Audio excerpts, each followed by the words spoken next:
अंगानि विष्णोः अथ तज्जनानां, बहुत ध्यान देकर सुने, विष्णोः अथ तज्जनानां च ये नित्यम पादोदकम भजन्ति, जो भगवान और भगवान के भक्तों का नित्य प्रति चरणामृत लेते हैं, उनका देह धारण करना सफल है। भगवत चरणामृत की तो महिमा है ही, भक्त चरणामृत की महिमा, संत चरणामृत की महिमा है।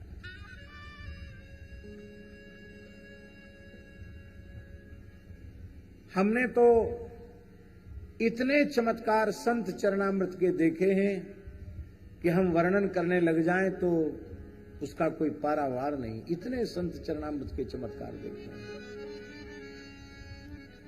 इसलिए हमारी प्रार्थना है, ये इतना काम आप रोज कर लो तो आपके कल्याण की गारंटी। नित्य प्रति स्नान करके पवित्र होकर श्री जगन्नाथ महाप्रभु का निर्माल्य लें, जगन्नाथ जी का निर्माल्य। स्कंद पुराण में लिखा है, निर्माल्यम जगदीशस्य नाशित्वा स्नामि किंचन इति सत्य प्रतिज्ञो यह प्रत्यहम तच्च भक्षयेत् सर्व पाप विशुद्धात्मा शुद्धांत करुणो नरः सशुद्धम वैष्णवस्थानम क्रमाद्यात्न संशय। स्वामी जी लिखा है, ब्रह्मा जी कह रहे हैं, जो भगवान जगन्नाथ के निर्माल्य को, ये जो सूखा हुआ महाप्रसाद होता है उसी को निर्माल्य बोलते हैं, जगन्नाथ जी के निर्माल्य को जो प्रतिदिन लेता है, बिना जगन्नाथ जी का निर्माल्य में कुछ भी ग्रहण नहीं करूंगा, ऐसी सच्ची प्रतिज्ञा जिस वैष्णव ने कर ली है, प्रतिदिन जगन्नाथ जी का निर्माल्य लेता है, उसके संपूर्ण पाप जलकर भस्म हो जाते हैं। सर्व पाप विशुद्धात्मा शुद्धांत करणो नरहा, उसका अंतःकरण अत्यंत शुद्ध निर्मल हो जाता है। निर्मल अंतःकरण में ज्ञान भक्ति वैराग्य का उदय हो जाता है और वह क्रमशः भगवान के नित्य गोलोक को प्राप्त करता है। इसमें संदेह नहीं है, इसमें संदेह नहीं। हमने जब से स्कंद पुराण में जगन्नाथ पुरुषोत्तम महात्मा में इस श्लोक को पढ़ा, तब से प्रतिदिन हम जगन्नाथ जी का निर्माल्य लेते हैं। नित्य ब्रजरज अपने मुख में दें, दूसरा साधन। तीसरा, क्योंकि ब्रजरज प्रेम प्रदाता है, साक्षात प्रेम तत्व ब्रज की रज में है। और तीसरा साधन, नित्य संत चरणामृत लें और नित्य भगवत चरणामृत लें। आप लोग कहें कहां रोज रोज खोजेंगे? अरे भाई, संतों का चरणामृत होता है, उसको एक शीशी में रख लो, एक में भगवत चरणामृत, एक में संत चरणामृत। पहले जगन्नाथ जी का निर्माल ले लो, फिर ब्रजरज संत चरणरज ले लो, फिर भगवान का चरणामृत ले लो, फिर भगवान के भक्तों का चरणामृत ले लो। बस इतना काम कर लो, छुट्टी, काम बन गया तुम्हारा। बाकी राम राम तो करना पड़ेगा, हरि नाम तो लेना पड़ेगा, उससे छुट्टी नहीं मिलेगी। क्यों? हरि नाम लोगे तभी महाप्रसाद में महाप्रसाद की बुद्धि होगी। संत चरणामृत में, भगवत चरणामृत में, ब्रजरज में जो भाव की प्रतिष्ठा होगी वो बिना भजन के संभव नहीं है।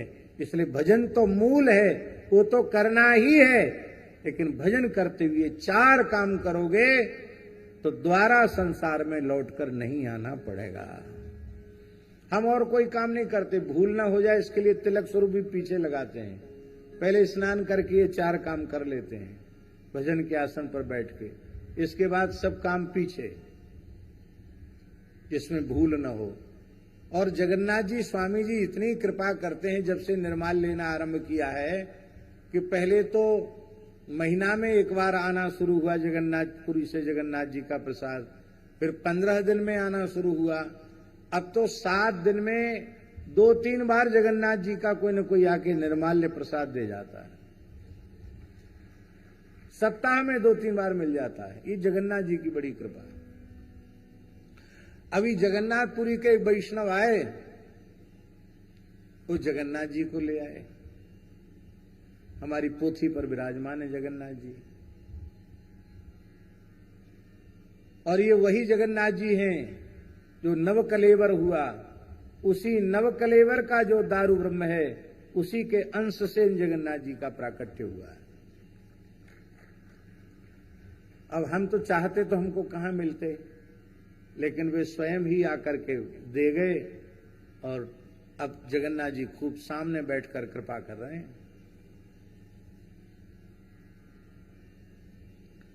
बड़ी भारी जगन्नाथ जी की कृपा।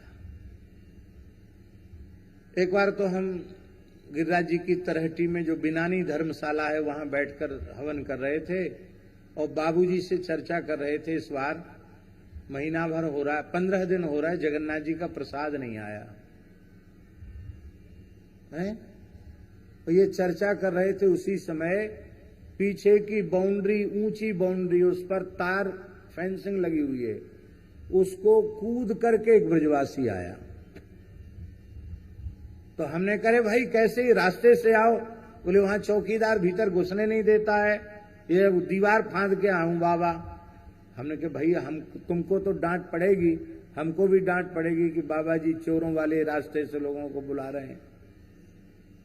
बोला बाबा एक जरूरी काम यही लिए आया हूं। कहा बाबा मैं पूरी गयो, तेरे लिए जगन्नाथ जी को प्रसाद लेके आया हूं। हमने कहा वाह जगन्नाथ जी, बैरिकेटिंग ला करके दीवाल से कूद कर फांद कर भी आप प्रसाद पहुंचा सकते हैं। जगन्नाथ जी की बड़ी महिमा। एक घटना तो ऐसी घटी कि किसी को विश्वास नहीं होगा। हम आपको क्या कहें कि आप विश्वास कीजिए। एक परिवार, एक दिल्ली के कुछ लोग आए सज्जन दर्शन करने, मलुकपीठ की बात है, और एक बड़े पैकेट में पॉलीथिन थी, उसमें सेव फल थे। सेव होता ना, एप्पल, सेव फल भरे हुए थे। उन्होंने रख दिया वहां। बाद में उसी में से हम लोगों को देने लगे प्रसाद रूप में। तो जब नीचे से देना शुरू किया तो नीचे जगन्नाथ जी का खाजा, निर्माल्य और एकदम हरी हरी तुलसी। तो मैंने उस व्यक्ति को कहा, मैंने करे राम राम, तुमने बहुत बड़ा अपराध कर दिया। जगन्नाथ जी का प्रसाद इसमें रख के क्यों लेके आए? यदि जगन्नाथ जी का प्रसाद है तो बता देना चाहिए था। हम ऊपर बैठे हैं, प्रसाद नीचे विराजमान है। उसने कहा महाराज जी मैं तो वृंदावन में विद्यापीठ चौराहे की फल वाले की दुकान से छांट छांट कर सेव लेके आया हूं। मैं जगन्नाथ जी का प्रसाद लेके नहीं आया, मैं लाया ही नहीं हूं। और जब जगन्नाथ जी का प्रसाद आया नहीं, कैसे प्रकट हो गया? और हरी हरी तुलसी, जैसे आज ही अभी चढ़ करके तुलसी आई हो। मैं क्या कहूं, आज भी विश्वास नहीं होता है। कोई कहेगा कि कैसे, भाई लाने वाला व्यक्ति कहता है कि मैं लाया नहीं, मैं तो दुकान से फल खरीदे और पैकेट लेके आया। तो जगन्नाथ जी को भेजना है तो व्यक्ति की भी जरूरत नहीं है, वे फल की टोकरी से भी अपना निर्माल्य और अपना खाजा प्रसाद प्रकट कर सकते हैं। ये जगन्नाथ जी की महिमा है। जगन्नाथ जी की का निर्माल्य साक्षात जगन्नाथ जी का स्वरूप है। ब्रजरज साक्षात परब्रह्म का स्वरूप है। संत चरणामृत, भगवत चरणामृत साक्षात भगवान का स्वरूप है। ऐसा भाव तब जगेगा जब हरिनाम का आश्रय आप लेंगे, नहीं तो इनमें सामान्य बुद्धि आपकी बनी रहेगी। जब भगवत चरणामृत के साथ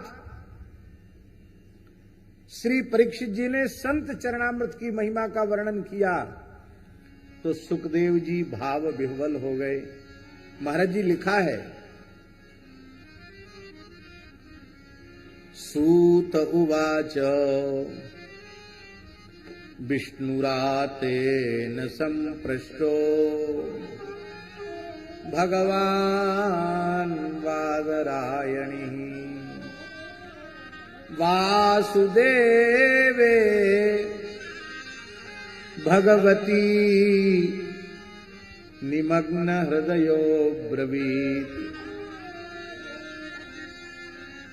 यह सुनकर के श्री सुखदेव जी महाराज वासुदेवे भगवती निमग्न हृदय, भगवान श्री कृष्ण के चिंतन करते करते डूब गए और निमग्न हृदयो ब्रवीत, निमग्न हृदय से उन्होंने बोलना आरंभ किया। डूब गए सुखदेव जी। परीक्षित मेरा कथा सुनाना धन सफल हो गया और तुम्हारा कथा सुनना सफल हो गया। क्यों? क्योंकि भगवत चरणामृत की महिमा तो समझ में आ जाती है, पर संत वैष्णव चरणामृत की महिमा जल्दी समझ में आती नहीं है। पूरी तरह चित्त शुद्ध होगा तभी वैष्णव की महिमा समझ में आएगी। आराधना नाम सर्वेशाम विष्णोर आराधनम परम तस्मात् परतरम देवी तदीयानाम समर्चनम। पांडव गीता में भगवान कह रहे हैं, ये में भक्त जना पार्थ न मे भक्ताश्चिते जना मद भक्तानाम तु ये भक्ता ते में भक्त तमामता। जो मेरे भक्तों के भक्त हैं वे मेरे श्रेष्ठ भक्त हैं। बोलो भक्तवत्सल भगवान की।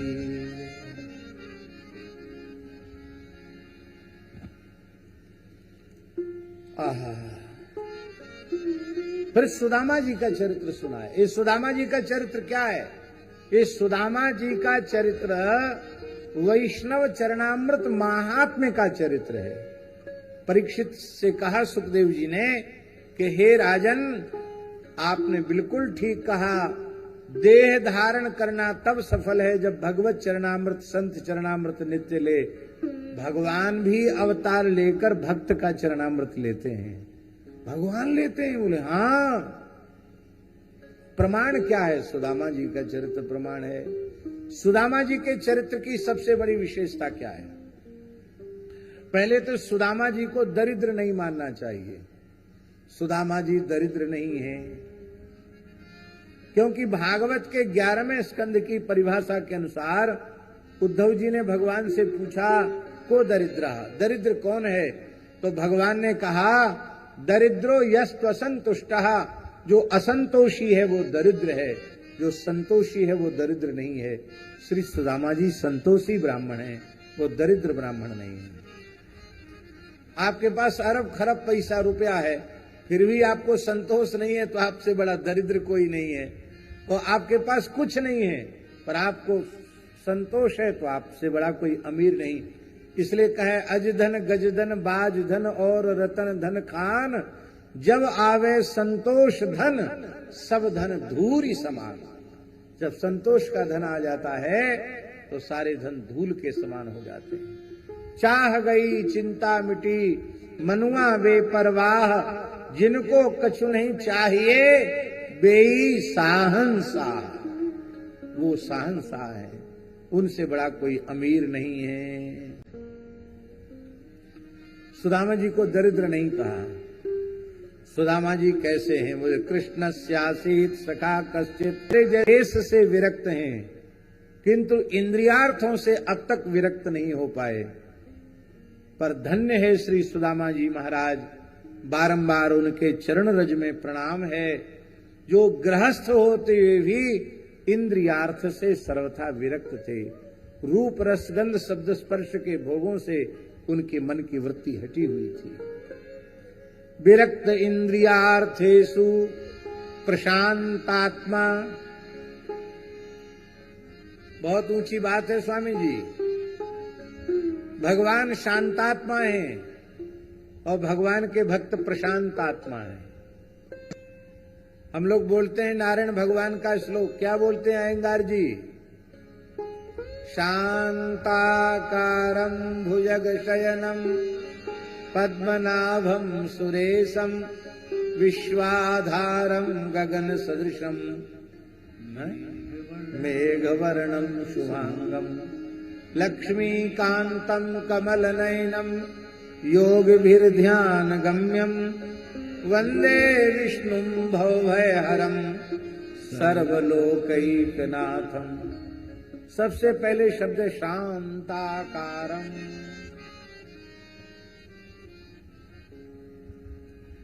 स्वामी जी, भगवान का गुण शांताकार वाला गुण ही भक्त में पहुंचता है, लेकिन वो गुण भक्त में पहुंचने के बाद भगवान से भी ज्यादा बढ़ जाता है। भगवान शांताकार हैं और भक्त प्रशांताकार। भगवान को कभी गुस्सा की जरूरत पड़ जाए तो गुस्सा आ जाता है, नृसिंहावतार में क्रोध की जरूरत पड़ गई तो क्रोध आ गया भगवान को, और आया तो इतना जोर का आया कि ब्रह्मा जी भी थर थर कांप रहे, शंकर जी भी थर थर कांप रहे, सब हाथ पैर जोड़ रहे, महाराज ठंडे पर जाओ, ठंडे पर जाओ, ठंडे पर जाओ। ठंडा होने का नाम नहीं ले रहे। लक्ष्मी जी से कहा तुम ठंडा करो इनको। हाँ, ये पुरुष वर्ग के लोग चाहे जितने गुस्सा में हो, इनकी गुस्सा ठंडी इनकी गृहिणी ही करती है। हाँ, और जो बहुत क्रोधी स्वभाव के होते हैं ना, उनको भगवान पत्नी भी छांट के देते हैं। हाँ, करो तुम कितना क्रोध करोगे।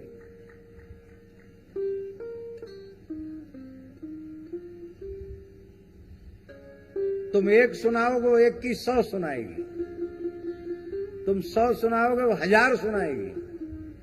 अंत में तुमको चुप होना पड़ेगा।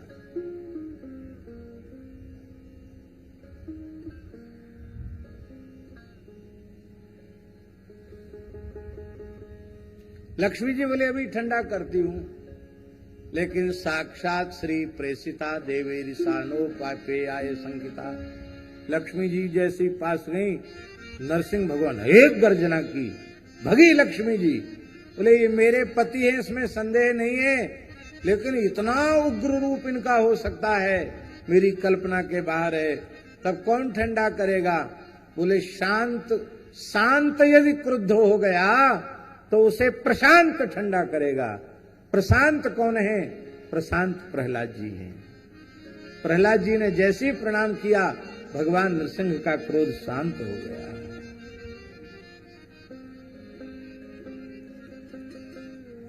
परिस्थिति के उत्पन्न होने पर भगवान आवश्यक क्रोधादि को स्वीकार कर लेते हैं, किंतु क्रोधादि की विकट से विकट परिस्थितियों के उत्पन्न होने पर भी जो भगवान के गुणातीत विशुद्ध भक्त होते हैं, उनमें क्रोध उत्पन्न होता ही नहीं है। जैसे श्री एकनाथ जी में पूरे जीवन में कभी क्रोध आया ही नहीं।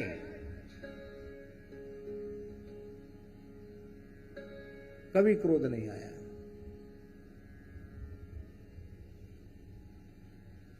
प्रशांतात्मा। इसी पैठण की घटना है। आप गोदावरी स्नान के लिए जा रहे थे और एक म्लेच्छ ने थूक दिया, आप फिर गोदावरी नहाया, फिर थूक दिया, फिर नहाया, फिर थूक दिया, फिर नहाया। 108 बार गोदावरी गए, बार बार पानी मुंह में भर के कुल्ला कर देता था। अंत में थर थर कांप गया। इनको क्रोध ही नहीं आता। उतर के नीचे आया, म्लेच्छ चरणों में पड़ के रोने लगा, महाराज मुझे क्षमा कर दो। कहा भैया तुम्हारी गलती क्या जो तुमको क्षमा करें? आपने तो बड़ी कृपा की। आज माघी पूर्णिमा थी, आपने गोदावरी में 108 गोता लगवा दिए। आपने बहुत कृपा की भगवान। एक ब्राह्मण की बेटी विवाह के लायक थी। वो ब्राह्मण आया, पैठण ब्राह्मणों का गांव है। बोला महाराज कुछ आप लोग धन का सहयोग करें तो हमारी बेटी का ब्याह हो जाएगा। ब्राह्मणों को इस बात की चिढ़ थी कि हम ब्राह्मणों में एक ब्राह्मण ऐसा है एकनाथ, इसको गुस्सा नहीं आता, इसको गुस्सा दिलाओ। देखो संसार कितना विचित्र है, कोई गुस्सा न करे तो लोग परेशान होते, गुस्सा क्यों नहीं करता?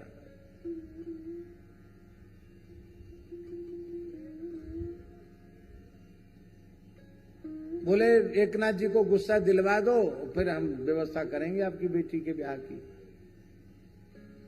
बोले अभी बाएं हाथ का अकेले गुस्सा दिलाना कोई तुरंत गुस्सा दिलाता।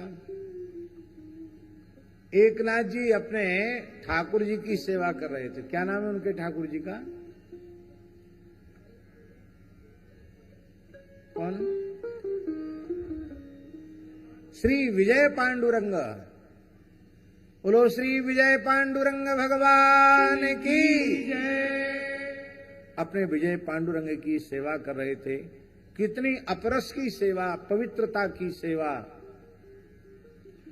और उसी समय महाराज जी वो ब्राह्मण बिना स्नान किए,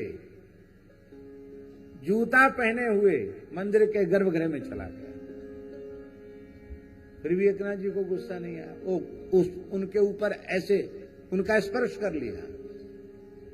तो एकनाथ जी ने हंसते हुए कहा अपनी पत्नी से, देखो देवी, ये ब्राह्मण देवता बड़े प्रेमी मालूम पड़ते हैं। भगवान का मंदिर देखते ही इनको भावावेश हो गया, ये भूल गए कि हम नहाए हैं कि नहीं नहाए हैं, बिना स्नान के नहीं जाना चाहिए, सब बात भूल गए, प्रेम में सब भूल जाता है। इनको स्नान कराओ, इनके नित्य नियम की व्यवस्था करो, मैं आता हूं। आपने पुनः गोदावरी स्नान किया, फिर मंदिर का प्रक्षालन किया, पुनः भगवान की सेवा की, और इसके बाद जब भोजन करने बैठे तो उस ब्राह्मण के मन में आया कि गालियां बकने से गुस्सा नहीं, अपमान करने से गुस्सा नहीं, इनकी पत्नी का अपमान करें तो गुस्सा आएगा। तो जैसे उनकी पत्नी महाराज जी परोसने के लिए झुकी, वो ब्राह्मण उचक कर पीठ पर चढ़ गया। अब किसी के घर में जाके ऐसा काम करो तो झगड़ा होगा कि नहीं होगा? तो एकनाथ जी ने अपनी पत्नी से कहा, देवी ब्राह्मणी, देखो ये ब्राह्मण देवता भगवान के स्वरूप हैं, इनको पकड़ के रखना, कहीं नीचे गिर के इनको चोट न लग जाए। आहा। पत्नी ने उत्तर क्या दिया? पत्नी बोली कि पुत्र को पीठ पर लेकर कार्य करने का तो हमारा पुराना अभ्यास है।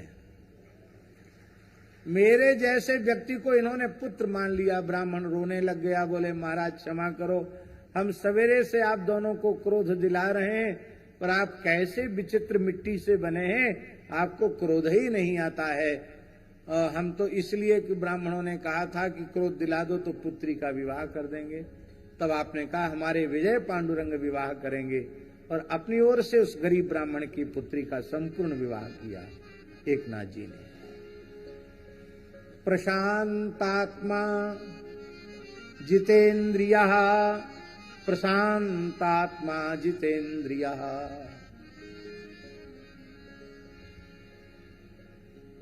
और निर्वाह कैसे करते थे? बोले यद क्षयोपपन्नेन वर्तमानो गृहाश्रमी। आकाश वृत्ति से निर्वाह करते थे, उद्यम नहीं करते थे, भजन करते थे, कंदमूल फल खाकर निर्वाह करते। अमावास्या, पूर्णमासी, द्वादशी कोई सीधा सामान आ गया तो समझते थे घर के ठाकुर जी अन्न का भोग लगाना चाहते, इसलिए व्यवस्था कर ली।